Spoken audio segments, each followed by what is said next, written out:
నిన్నగాక మొన్న ఒక ఆయన వరంగల్లో ఒక పెద్ద సభ పెట్టిండు. సంతోషం, మీ పార్టీ ఏర్పడి 25 సంవత్సరాలు అయింది. మీరు వజ్రోత్సవాలు విజయోత్సవాలు ఏం చేసుకుని మాకేం అభ్యంతరం లేదు. ప్రజాస్వామ్యంలో ఇది ఒక భాగం. 140 సంవత్సరాల చరిత్ర కలిగిన కాంగ్రెస్ పార్టీకి మేము ప్రాతినిధ్యం వహిస్తే 25 సంవత్సరాలు చరిత్ర కలిగిన మీ పార్టీకి మీరు ప్రాతినిధ్యం వహిస్తున్నారు. మాకేం అభ్యంతరం లేదు. మీరు విజయోత్సవం సభలు ఏర్పాటు చేసుకుంటాం అంటే మంత్రి పొన్నం ప్రభాకర్ గారిని పిలిచి ఎన్ని వందల బస్సులు అడిగినా అన్ని వందల బస్సులు వాళ్ళకి ఇవ్వండి, వాళ్ళక్కడ సభ ఏర్పాటు చేసుకొనివ్వండి, వాళ్ళకు అవసరమైన అన్ని వెసులుబాట్లు కల్పించండి అని చెప్పి ఆర్టీసీ అధికారులనే కాదు పోలీసు అధికారులను, అక్కడుండే మున్సిపల్ అధికారులను, కలెక్టర్లకు అందరికి కూడా నేను సమీక్ష చేసి ఆదేశాలు ఇచ్చిన. ఎందుకంటే ప్రజాస్వామ్యంలో పాలకపక్షమే కాదు ప్రతిపక్షం కూడా బలంగా ఉండాలి. ప్రతిపక్షం ప్రజా సమస్యల్ని ప్రస్తావించాలి. వారు ప్రస్తావించిన ప్రజా సమస్యల్ని మేము పరిష్కరించడానికి వీలవుతుంది. పరిష్కరించాలన్న చిత్తశుద్ధితోని వారు సభ నడుపుకోవడానికి సంపూర్ణంగా ఈ రాష్ట్ర ప్రభుత్వం సహకరించిందన్న మాట నిజం కాదా? మరి నేను మిమ్మల్ని అడుగుతున్నా, మీ అనుభవం గొప్పదే, మీ పార్టీ గొప్పదే, మీ పార్టీలో 100 కోట్ల రూపాయలు ఉన్నమాట నిజం, మీకు టీవీలు పేపర్లు ఫామ్ హౌజులు ఉన్నమాట కూడా నిజమే, మేమేం కాదంటలేం. కానీ ప్రజల సమస్యలు మీరు ప్రస్తావించిందా? ఈ ప్రభుత్వం ఏ నిర్ణయం తీసుకుంటే ఆ నిర్ణయంలో ఉన్న లోపం లేదా ఈ ప్రభుత్వం తీసుకున్న నిర్ణయంలో మంచి అనేది మీకు ఎక్కడ కనిపించలేదా? మీ అనుభవంతో మంచిని అభినందిస్తూనే ప్రభుత్వాన్ని భుజం తడుతూనే మా వైఫల్యాలను ప్రశ్నించి ఆ ప్రశ్నించడం ద్వారా ప్రజా సమస్యలను పరిష్కరించడానికి మీరు అక్కడ మాట్లాడి ఉంటే నిజంగానే ప్రజలు మిమ్మల్ని అభినందించి ఉండేవాళ్ళు. నేను ఈరోజు ఆ పెద్ద ఆయనను ఒక మాట అడగదలుచుకున్నా. ఎక్కడైనా ఎవరైనా ప్రభుత్వ ఉద్యోగిగా ప్రభుత్వం నుంచి జీత భత్యాలు తీసుకొని దాదాపుగా 16 నెలల నుంచి ఇంట్లో నుంచి కాలు కదపకుండా జీత భత్యాలతో సహా అన్ని వసతులను మీరు అనుభవిస్తున్నారు కదా, ఇది ఏ చట్టంలో ఉందని నేను అడుగుతున్నా. ఏ చట్టంలో ఉంది? ప్రభుత్వం నుంచి జీత భత్యాలు తీసుకున్న వాళ్ళు మేము విధులను నిర్వర్తించము. బసవేశ్వరుడే చెప్పిండు కదా, కష్టపడాలి, కష్టమే ఫలితాలను ఇస్తుంది, మనిషి అనేవాడు ప్రజల కోసం శ్రమించాలి అని. మరి మీరెందుకు ప్రతిపక్ష నాయకుడిగా హోదా తీసుకున్నారు? ఇప్పటి వరకు 65 లక్షల రూపాయల జీతం తీసుకున్నారు, బంగ్లా తీసుకున్నారు, కారు తీసుకున్నారు, వసతులు తీసుకున్నారు. పోలీసుల పహారా మీకు కల్పించిన ప్రధాన ప్రతిపక్ష నాయకుడిగా, మాజీ ముఖ్యమంత్రిగా అన్ని వసతులను అనుభవించకుండా ప్రతిపక్ష నాయకుడు పాత్ర పోషించకుండా మీరు ఫామ్ హౌజులో ఎందుకు పడుకుంటున్నారని 4 కోట్ల తెలంగాణ ప్రజలు అడుగుతున్నారు. సమాధానం చెప్పాల్సిన బాధ్యత మీకు లేదా? ఆయన అంటే నేను రాను అసెంబ్లీలకు, మా పిల్లల్ని పంపించిన అంటాడు. నేను ఆయన్ని అడుగుతున్నా, పిల్లల్ని పంపించడానికైతే మీరెందుకు ప్రతిపక్ష నాయకుడిగా ఉండాలి? మీరెందుకు పార్టీ అధ్యక్షుడిగా ఉండాలి? మీరెవరు? సభకు రాని ప్రతిపక్ష నాయకుడు మమ్మల్ని ప్రశ్నించే నైతిక హక్కు మీకున్నదా? మీ నైతిక హక్కు లేనప్పుడు మీకు మమ్మల్ని ప్రశ్నించే అధికారం ఎవరిచ్చిండ్రు అని నేను అడుగుతున్నా. ఈరోజు నేను వారిని సూటిగా అడుగుతున్నా, అధికారం ఉంటేనే, ఆదాయం వస్తేనే మీరు పనిచేస్తారా? అడ్డగోలుగా కొల్లగొడితేనే మీ అధికారం ఉన్నట్లనా? మీకు ప్రజలు కష్టాలలో ఒకవేళ ఉంటే ప్రజల దగ్గరికి ఎందుకు వెళ్తలేరు? మా దగ్గరికి రాలే, అసెంబ్లీకి రాలేదు, మమ్మల్ని ప్రశ్నించడానికి, మా కళ్ళల్లో చూడడానికి నీకు ఏదైనా భయం ఉంటే మరి నిన్ను ప్రతిపక్ష హోదా ఇచ్చిన ప్రజల దగ్గరికి మీరు ఎందుకు వెళ్తలేరని నేను వారిని అడుగుతున్నా. ఫామ్ హౌజ్లో పడుకొని మీరు ఏం సందేశాన్ని ఇవ్వదలుచుకున్నారు రాబోయే తరాలకని నేను అడుగుతున్నా. అధికారం ఉంటేనే చెలాయిస్తాం, లేకపోతే ఫామ్ హౌజ్లోనే మేము ఉండిపోతాం, ప్రజలు ఎక్కడికి పోయినా సరే గాలికి వదిలేస్తామని సందేశాన్ని ఇవ్వదలుచుకున్నారా మీరు ప్రతిపక్ష నాయకుడుగా నేను అడుగుతున్నా. నేను అడుగుతున్నా మిమ్మల్ని, మేము చేసిన పథకాలన్నీ ఆగిపోయినాయని. ఏ పథకం ఆగిపోయిందని నేను అడుగుతున్నా. రైతు బంధు ఆగిపోయిందా? షాదీ ముబారక్ ఆగిపోయిందా? కళ్యాణ లక్ష్మి ఆగిపోయిందా? ఫీజు రియంబర్స్మెంట్ ఆగిపోయిందా? ఆరోగ్యశ్రీ ఆగిపోయిందా? ఉచిత కరెంట్ ఆగిపోయిందా?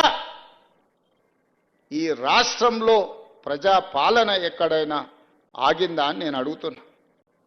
ఇవే కాదు, సన్న బియ్యం ఇచ్చినాం, పేదవాళ్ళ ఇండ్లకు 200 యూనిట్లు ఉచిత కరెంట్ ఇచ్చినాం, 500 రూపాయలకు సిలిండర్ ఇచ్చినాం, 60,000 ప్రభుత్వ ఉద్యోగాలు ఇచ్చినాము, 2.5 లక్షల కోట్ల రూపాయల పెట్టుబడులు తీసుకొచ్చినాం, ప్రైవేట్లో 1,00,000 ఉద్యోగాలు ఇప్పించినాం.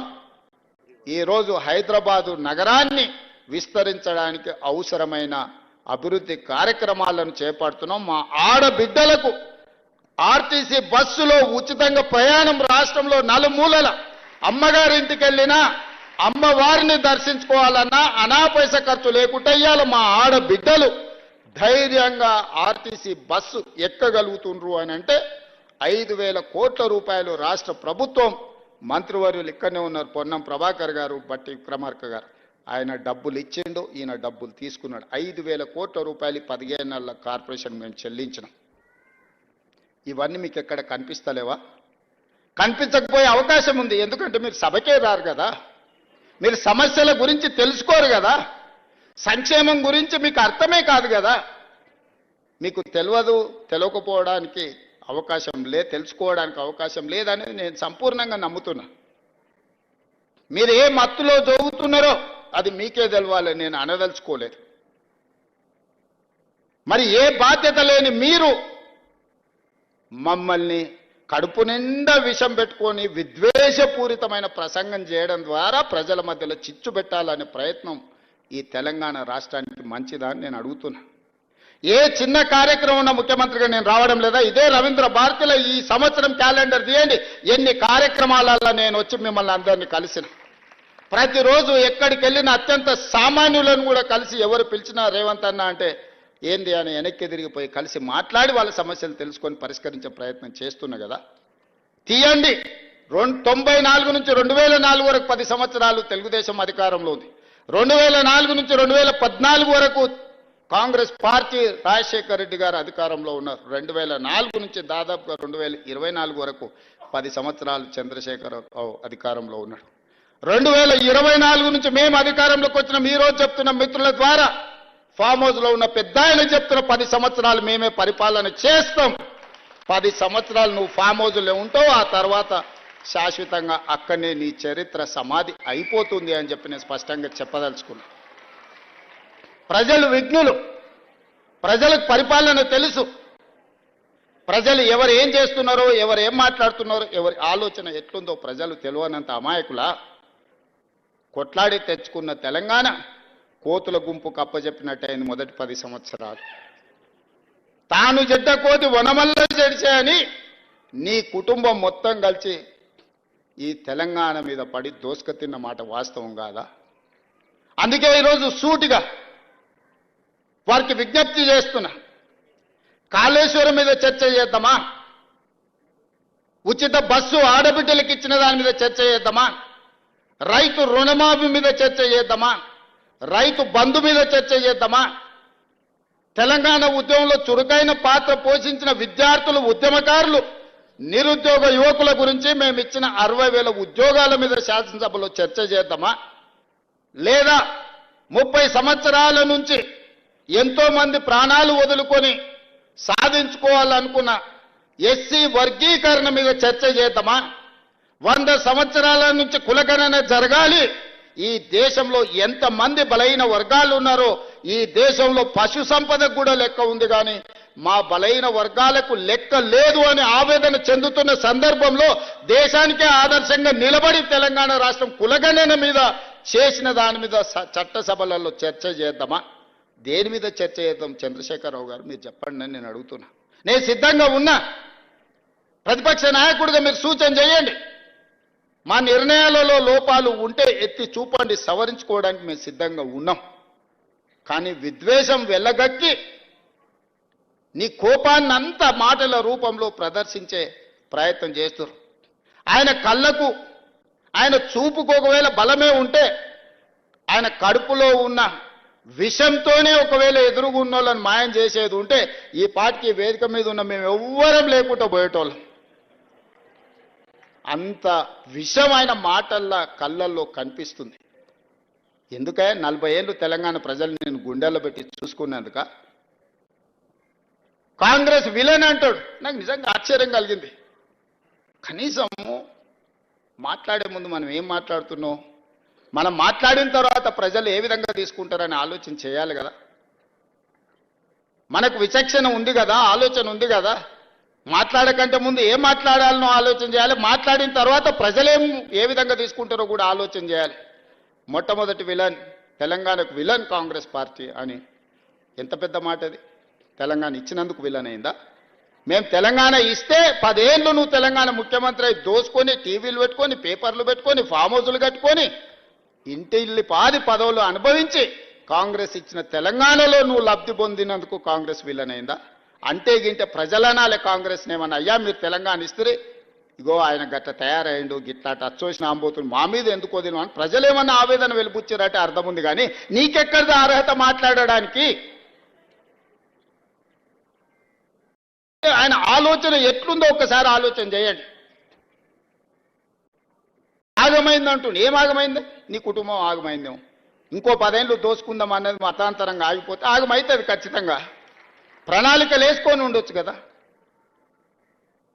మంది పిల్లలకు ఉద్యోగాలు ఇవ్వలేదు కానీ మీ ఇంట్లో మీ పిల్లల్ని ప్రజలు ఓడగొడితే మళ్ళీ దొడ్డిదారిన తెచ్చి చట్టసభలలో పెట్టలేదా? ప్రజలు చూస్తలేరా?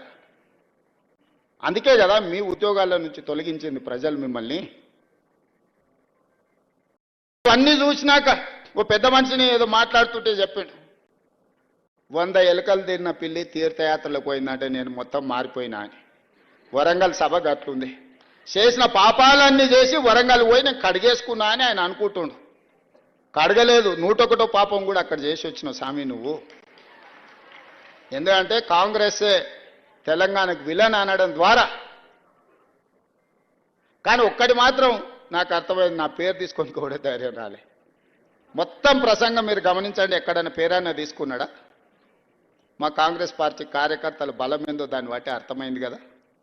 అందుకే ఈరోజు బసవన్న స్ఫూర్తిగా ప్రజాస్వామిక విలువలను కాపాడాలి, ప్రజలు మెచ్చే విధంగా పరిపాలనను అందించాలి, ప్రజల కోసం సంక్షేమ పథకాలను అమలు చేయాలి, ప్రజల అభివృద్ధి కోసం ప్రణాళికలు సిద్ధం చేయాలి, రాష్ట్ర ఆదాయం పెంచాలి, పేదలకు పంచాలి అన్న బసవేశ్వరుడి సూచనతోనే ఈ ప్రభుత్వం నడుస్తుంది. ఈ ప్రభుత్వం భవిష్యత్తులో నడుస్తుంది అని నేను చెప్పదలుచుకున్నాను. నేను కాదు, మా నాయకుడు రాహుల్ గాంధీ గారి స్పష్టంగా బసవేశ్వరుడి వచనాలతోని ప్రతి ప్రసంగంలో వారు ప్రస్తావిస్తూనే ఉంటారు. అహ్మదాబాద్లో వారి ప్రసంగం, సిడబ్ల్యూసి ప్రసంగం తీసుకోండి, పార్లమెంట్ ప్రసంగం తీసుకోండి, పాదయాత్ర ప్రసంగాలు తీసుకోండి. అంత గొప్ప స్ఫూర్తినిచ్చిన బసవేశ్వరుడి జయంతి. అదేవిధంగా వీరశైవ లింగాయత్ సోదరులు, నేను ఎమ్మెల్యేగా ఇన్నిసార్లు కొడంగల్లో గెలిచినా అంటే వాళ్ళు సంపూర్ణమైన మద్దతు ఇచ్చినందుకే నేను కొడంగల్ ఎమ్మెల్యేగా ఉన్నా. నా నియోజకవర్గంలో అత్యంత ప్రభావితమైన సమాజం వీరశైవ లింగాయత్ సమాజం. ఈరోజు నేను ఎమ్మెల్యేగా ఉన్నా అంటే పెద్దలు గురునాథ్ రెడ్డి గారు రాలేదు, వారు నాకు సంపూర్ణమైన మద్దతు ఇచ్చినందుకు వారి అనుభవాన్ని దృష్టిలో పెట్టుకొని వారిని పోలీస్ హౌసింగ్ కార్పొరేషన్ చైర్మన్గా ఈరోజు మన ప్రభుత్వం గౌరవించింది. 5 సార్లు ఎమ్మెల్యేగా వారు సేవలు అందించారు. ఎక్కడ కూడా చెడ్డపేరు లేని ఒక పరిపాలన వారు అందించారు. సురేష్ శెట్కర్ గారికి నారాయణఖేడ్ అసెంబ్లీ టికెట్ ఈసారి ఇచ్చి వారిని మంత్రిని చేసుకోవాలి నా మంత్రివర్గంలో నాకు కోరిక ఉండే. అందుకే ఢిల్లీలో మాట్లాడి వారికి ఎమ్మెల్యే టికెట్ తీసుకొచ్చినాం. కానీ వారే పెద్ద మనసు వేసుకొని అక్కడ చిన్న చిన్న పురాపుచ్చాలతో ఒక్క సీటు ఓడిన ప్రజాప్రభుత్వం రాదేమన్న ఆలోచనతో మిత్రుడు సంజీవరెడ్డి గారికి వారు ఆ చేతికొచ్చిన బీఫామ్ ఇయ్యాలి, రేపు వార్డు మెంబర్ కూడా పక్కోడికి ఓడియాడు మీకు అందరికీ తెలుసు. కానీ చేతికొచ్చిన ఎమ్మెల్యే బీఫామ్ని పార్టీ గెలవాలన్న ఒక మంచి ఆలోచనతోని సంజీవరెడ్డి గారికి ఇచ్చి వారి గెలుపును 100% ఎంబడుండి సురేష్ శెట్కర్ గారు చేశారు. మరి అలాంటి వాడిని మేమందరం మళ్ళీ పార్లమెంట్లో ఉండాలి అని 100% బాధ్యత తీసుకొని వారిని పార్లమెంట్ సభ్యుడిగా మీ అందరి మద్దతుతోని జహీరాబాద్ నుంచి మనం గెలిపించుకున్నాం. నేను ఒక్కటే మాట చెప్పదలుచుకున్నా మిత్రులారా, మీ అందరి సంక్షేమం కోసం అభివృద్ధి కోసం చేయడమే మా ప్రభుత్వం యొక్క ఉద్దేశం, మా ప్రభుత్వం యొక్క విధానం. బసవేశ్వరుడి ఆలోచన విధానంతో ఈ ప్రభుత్వాన్ని మేము నడిపిస్తాం. రాబోయే రోజుల్లో ఇప్పటివరకు సమాజానికి సంబంధించిన పెద్దలు చాలా విషయాలు రిప్రజెంటేషన్ నాకు ఇచ్చిండ్రు. తప్పకుండా ప్రభుత్వం వాటిని పరిపాలనలో భాగంగా పరిశీలించి చేయగలిగిన వాటిని ఖచ్చితంగా చేస్తాం. మీకు అందరికీ తెలుసు, ఏదైనా ఒక మాట చెబితే 100% అమలు చేస్తాను. నేను ఎక్కడ కూడా ఇంతవరకు ఈ మాట ఇచ్చిండు ఇది చెయ్యలేదు అని నా శత్రువులు కూడా నా మీద ఆరోపణ చెయ్యలేరు. ఎందుకు అని అంటే మాట ఇచ్చే ముందు 100% పరిశీలించి వాటిని అమలు చేసే విధంగా ముందుకు వెళ్ళాలన్నదే మా ఆలోచన. అందుకే మిత్రులారా, ఈరోజు తెలంగాణ సమాజం మన కోసం, మనం చేసే కార్యక్రమాల కోసం ఎదురు చూస్తుంది. వీటన్నిటిని ముందుకు తీసుకువెళ్ళాలి.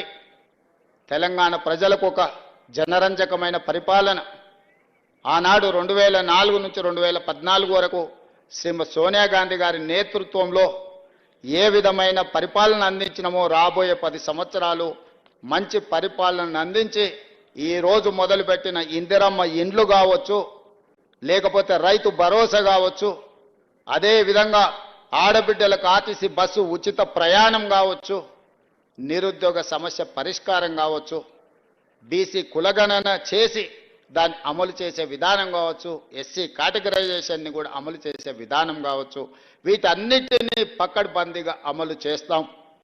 పకడ్బందీగా అమలు చేయాలంటే మీ అందరి సంపూర్ణమైన మద్దతు ఉండాలి. Young India integrated residential schools, young India skills university, young India sports university లాంటి నూతన విధానాలు తీసుకొచ్చి తెలంగాణ సమాజానికి అవసరమైన ప్రణాళికలతో మన ప్రభుత్వం ముందుకు వస్తుంది. చేసింది చెప్పుకోవడంలో కొంత వెనకబడి ఉన్నామని చెప్పి మిత్రులందరూ సూచన చేస్తున్నారు. చెయ్యడమే నా లక్ష్యము, చెప్పేది మీ బాధ్యత, పైన మా పిల్లల బాధ్యత. మీ భవిష్యత్తు కోసమే ఈ ప్రభుత్వం పనిచేస్తుంది. ఈ ప్రభుత్వం మీది, మీరే మా భవిష్యత్తు, మీరే, మీకోసమే ఈనాడు ఈ ప్రభుత్వం పనిచేస్తుంది. అందుకే ఈ వేదిక మీద నుంచి 10వ తరగతి ఫలితాలను విడుదల చేయడం ద్వారా బసవేశ్వరుడు సాక్షిగా మీ తరగతి గదుల్లోనే ఈ రాష్ట్ర దేశ భవిష్యత్తు ఉంది. మీరే మా అంబాసిడర్లుగా మారండి. ఈ ప్రభుత్వం చేస్తున్న మంచి పనులను మీ గ్రామాలలో చెప్పండి. నాయకుల కంటే కూడా స్వచ్ఛమైన మా పిల్లలనే మేము నమ్ముతున్నాం. మా కుటుంబ సభ్యులు మీరే మా వారధులుగా, మా ప్రతినిధులుగా పనిచేయండి. మీ భవిష్యత్తు కోసం 100% శక్తి వంచన లేకుండా మీ ఉజ్వలమైన భవిష్యత్తు కోసం మీ రేవంత్ అన్న పని చేస్తాడని తెలియజేస్తూ మీ అందరి దగ్గర సెలవు తీసుకుంటున్న ధన్యవాదాలు మిత్రులారా.